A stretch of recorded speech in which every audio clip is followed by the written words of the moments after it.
네, 안녕하세요. 나덕인입니다.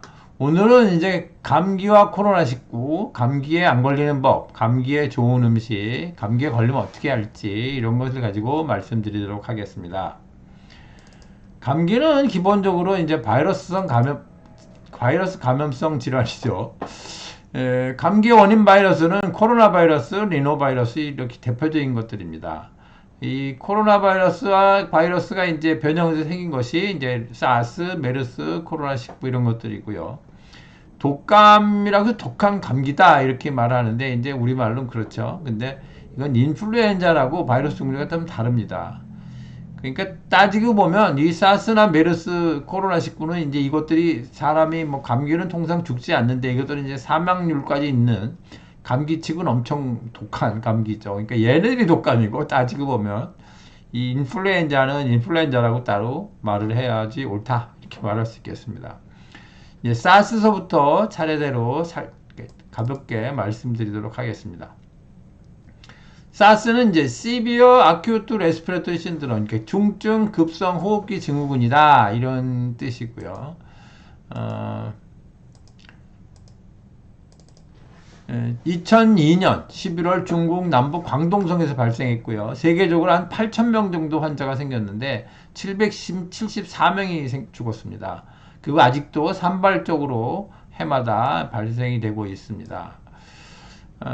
그리고 이제 메르스는 이제 미들 이스트 레스피러터리 신드롬, 그래서 이제 중동 호흡기 증후군이다 이렇게 해서 이제 각각 다 지역명을 붙여서 이제 메르스는 이제 지역명을 붙여서 이렇게 병명을 붙였고요.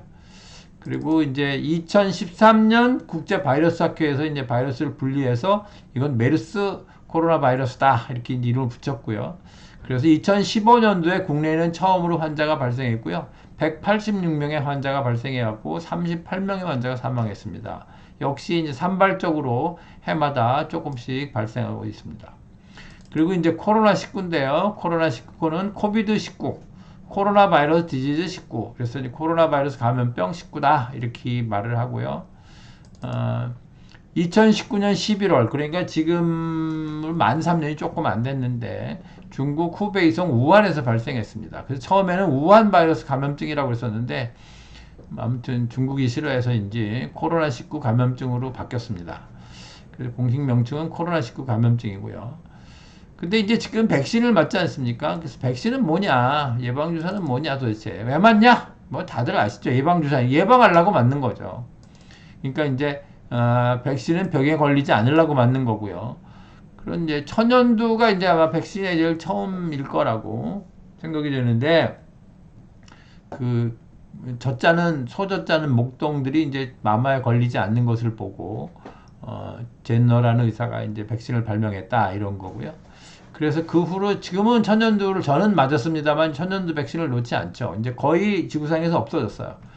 완전히 없어졌다. 그래서 이제 그랬는 줄 알았는데 뭐 어느 나라인가 조금 남아 있다. 그래서 아무튼 우리나라에서는 맞지 않습니다. 그리고 이제 홍역 벌거리 풍진 MMR인데 얘네들도 거의 없어져 가지고 환자가 뭐 발생이 0인 연도가 있었어요. 그래서 이제 백신을 안 놔야 되는 거 아니냐, 없애야 되는 거 아니냐 그랬었는데 다시 또 생기고 그러다 보니까 중증으로 심하게 생기는 애들도 있고 그래서 오히려 면역이 약해졌다. 그래서 2번 맞아야 된다. 그래서 추가 접종을 하고 있습니다. DPT는 뭐 아무튼 홍역벌고 MMR이나 DPT 같은 건 엄마들이 이제 다 아시는데요. 디프테리아, 백일의 파상풍 이 세 가지를 섞어서 놓는 거고요. DPT도 이제 한 번 맞고 걸리는 경우도 있어 갖고 DT, 그러니까 디프테리아하고 파상풍을 추가 접종을 하고 있습니다. 이 추가 접종을 하는 이유는 병에 걸리는 일이 있으니까. 왜? 백신을 맞았는데도 병에 걸리면 안 되니까 병에 걸린다? 그럼 이상한 거죠. 그래서 추가 접종을 하는 겁니다. 자궁경반 백신도 맞고 병에 안 걸리려고 자궁경부에 안 걸리려고 맞는 거죠. 폐렴 백신도 마찬가지고요. 근데 백신을 맞았는데 병에 걸린다? 그건 좀 이상한 거죠. 독감이 이제 변형된 게 스파인 독감, 홍콩 독감 같은 건데요. 이건 이제 변한 지역의 이름을 붙여서 스페인 독감은 1913년인가에서 유럽 인구 굉장히 많은 사람이 죽었고 홍콩 독감도 뭐 굉장히 독한 심하게 해서 요즘에도 흔히 이제 자꾸 유행을 하고 있는데 얘네들이 이제 독감 바이러스가 변해 생긴 거고요. 일본 내염도 지역 이름을 붙여서 이렇게 병명을 했고요. 얘네 사스는 이제 그 중증 급성호흡기 증후군이다. 이게 중국 광동성에 생겼는데 지역명이 없죠, 병명에. 아무튼 중국은 병명에 지역명이 들어가는 걸 싫어하는 것 같습니다.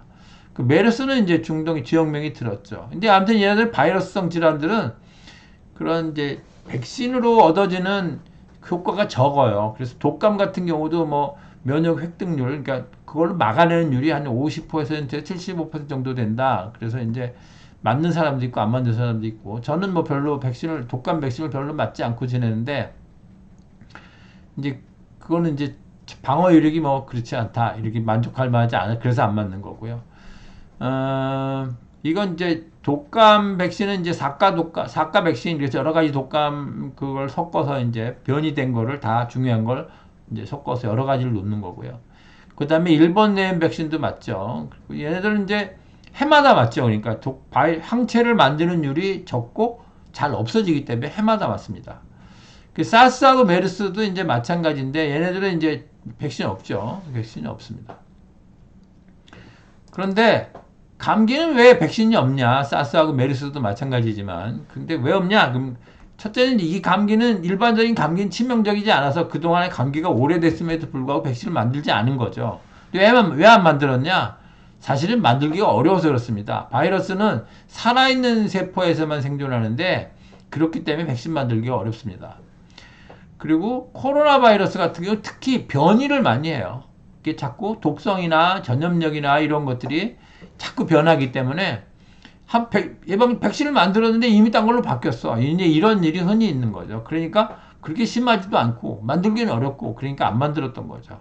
근데 이번에 이제 코로나19 같은 경우는 이제 백신을 완전히 다른 방법으로 만들긴 한 겁니다. 그래서 백신 얘기는 이제 너무 길어지니까 그쯤에서 마치고요. 그럼 감기에 안 걸리려면 어떻게 해야 되냐? 감기 바이러스는 찬 것을 좋아합니다. 찬 것을 좋아해서 따뜻하게 하는 것이 좋고요. 그래서 이제 방한복, 추위에 떨고 나서 감기에 걸린다고 뭐 흔히들 알고 계시지 않습니까? 그게 이제 그래서 그런 겁니다. 그래서 방한을 하는 게 중요하고요. 마스크가 감기를 덜 걸리게 합니다. 마스크를 오래 쓰고 있는 것이 좋으냐? 이건 별도의 문제고요. 마스크에 뭐 바이러스가 붙어서 균이 붙어서 증식해서 오히려 해롭다. 뭐 만지지 마라. 그런 거 다 제가 보기엔 크게 의미는 없고요. 제일 중요한 건 코 부분을 따뜻하게 해주는 거. 그걸로 충분합니다. 마스크가 뭐 굉장히 세균을, 바이러스를 막아주는 역할이 그렇게 많은 건 아니고요. 바이러스가 또 그렇다고 막 일부러 침투해 들어오는 건 아니니까. 아무튼 따뜻하게 해주는 효과는 충분하다. 그렇게 알고 있으면 되고요. 또 하나 감기에 안 걸리려면 해야 되는 중요한 일 중에 하나가 면역력을 높이는 겁니다. 그 면역력을 높이는데 면역력을 높이려면 면역력을 떨어뜨리는 행위. 그러니까 필요하면 면역력이 떨어지지 않습니까? 필요하지 않게 하고요. 과로를 피해야 되고요. 흡연은 뭐 대표적으로 호흡기를 약하게 하니까 흡연을 하면 당연히 감기에 잘 걸릴 거고요. 술도 이게 면역력을 떨어뜨리죠. 술은 알코올은 대표적인 발암 물질입니다. 그래서 안 먹는 게 좋은데 뭐 술 마시는 분들은 이제 저도 가끔 먹습니다만은 건강을 지불하고 이제 즐거움을 찾는 거죠. 그러니까 술은 될 수 있는 대로 안 먹으면 소량을 먹어라. 이렇게 말할 수 있겠습니다. 그리고 감기에 안 걸리려면 또 하나 중요한 게 적당한 운동을 해야 됩니다. 적당한 운동을 하면은 혈액순환이 좋아집니다. 혈액순환 자체가, 혈액순환이라는 것이 가서 영양을 공급하고 피로물질을 걷어내고 산소를 공급하고 하는 거니까 혈액순환 자체가 면역력이 높아집니다. 그리고 운동을 하면 대사량이 높아지니까 몸이 따뜻해지고요. 그래서 면역력이 높아지고요.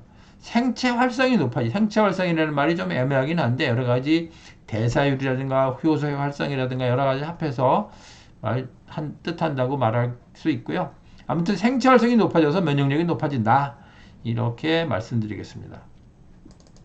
또 하나 감기에 안 걸리려면 해야 되는 일 중에 하나가 잠을 잘 자야 됩니다. 잠을 잘 자야 피로도 회복되고 면역력이 높아집니다. 그래서 잠을 잘 자려면 잠자기 한두 시간 전부터는 너무 긴장되거나 너무 흥분되거나 너무 진지하거나 너무 재미있는 일을 하시면 안 됩니다. 얘네들은 그런 교감신경 활성을 높입니다. 그러니까 잠을 자려면 교감신경 활성이 낮아지고 부교감신경 활성이 높아져야 되는데 교감신경 활성이 높아지면, 교감신경 활성이 높아진다는 것은 각성 상태, 즉 깨어나는 겁니다. 그러니까 긴장되고 흥분되고 너무 진지하고 재밌고 이런 일들은 교감신경통을 높이니까 깨어나게 하는데 잠을 잔다. 그건 말이 안 맞죠, 앞뒤가. 그러니까 이런 걸 하면 안 된다. 잘 자도록 해라, 그런 거고요. 그래도 감기에 걸리면 어떡할 거냐? 감기의 원인 치료는 바이러스를 죽이는 거죠. 바이러스를 죽이는 약은 없죠. 사실은 감기 바이러스를 죽이는 약은 지금도 없습니다만은 바이러스를 죽이는 약이 조금은 있습니다. 그런데 이게 생각보다 항생제보다 훨씬 부작용도 크고요. 그래서 아무튼 효과적으로 바이러스를 죽이는 약은 그렇게 없다. 감기 바이러스 죽이는 약은 없다. 감기가 낫는 방법은 항체가 생기는 방법뿐이다. 이런 거죠. 감기에 걸리면 양방으로는 약이 없다. 바이러스를 죽이는 약은 없고 종합감기약은 바이러스를 죽이지 못한다. 그러니까 농담으로 이러지 않습니까? 감기약을 먹으면 2주일, 안 먹으면 14일. 그게 먹으나 안 먹으나 똑같다는 거죠. 기침약은 기침을 억제하는 거고, 콧물약은 콧물을 억제하는 거고, 해열제는 열을 억제하는 건데 감기가 낫는 건 항체가 생겨야 낫는 거다. 그러니까 얘네들은 그러면 뭐냐? 사실은 감기의 증상이고 일종의 몸의 방어 기능인데 얘들을 억제하는 거는 약간 그런 방어 기능을 떨어뜨릴 가능성이 있습니다. 그래서 그런 우려가 있긴 하지만 기침을 안 하면서 감기가 나면 훨씬 좋긴 한 거죠. 그러니까 그거는 잘 이용해야 된다. 다만 감기는 항체가 생겨야 낫는 거다. 이렇게 알고 계시면 되고요. 그 다음에 한방으로 어떠냐 그럼 한약도 바이러스를 죽이는 약은 없습니다. 그리고 그럼 한약은 무슨 역할을 하냐? 한약은 면역성을 올려주는 거죠. 면역성이라는 몸의 저항력, 한방으로 말하면 전기를 올려주는 겁니다. 그리고 이제 몸살이 있으면 땀을 한 2-3시간 내면 좋습니다. 그럼 몸살이 확 풀리거든요. 해열 진통제를 먹고 몸살이 풀릴 때를 보면 땀이 확 나면서 몸살이 풀리는 경우가 대부분입니다. 근데 해열 진통제를 먹었는데 효과가 신통치 않아. 이런 경우는 땀이 잘 안 나는 경우입니다. 그래서 이거는 한방적으로 보면 이제 그때 땀을 내면서 사기를 몰아낸다 이런 뜻인데 아무튼 땀을 내는 게 좋습니다. 근데 땀은 2-3시간만 내시고요. 너무 많이 내면 탈진합니다. 원기가 상하는 거죠. 그렇게 하고 땀을 2-3시간 낸 후에는 몸에 좋은 온도를 유지하셔야 됩니다. 몸에 좋은 온도라는 것은 땀이 날락말락하는 온도를 말합니다. 그러니까 살짝 더울락말락하는 그런 정도를 말하는 거죠. 그 약으로는 계피, 총백은 이제 파의 흰 부분을 말하는 거죠. 뿌리하고 파란 건 잘라내고, 그 다음에 생강, 이걸 넣고 다리는데, 너무 오래 다리진 마시고요. 근데 얘들이 좀 매워요. 그러니까 꿀을 좀 넉넉하게 넣으셔갖고, 맛있게 해서 드시고요. 양을 좀 많이 해갖고, 이불을 뒤집어 쓰고 뜨거운 거 후를 마시면 좋습니다. 그래서 올겨울에는 이렇게 해서 감기에 걸리지 마시고, 걸리면 빨리 나시고, 아무튼 건강 잘 유지하시면서 지내시기 바랍니다. 네, 이상 오늘은 마치겠습니다. 들어주셔서 감사합니다.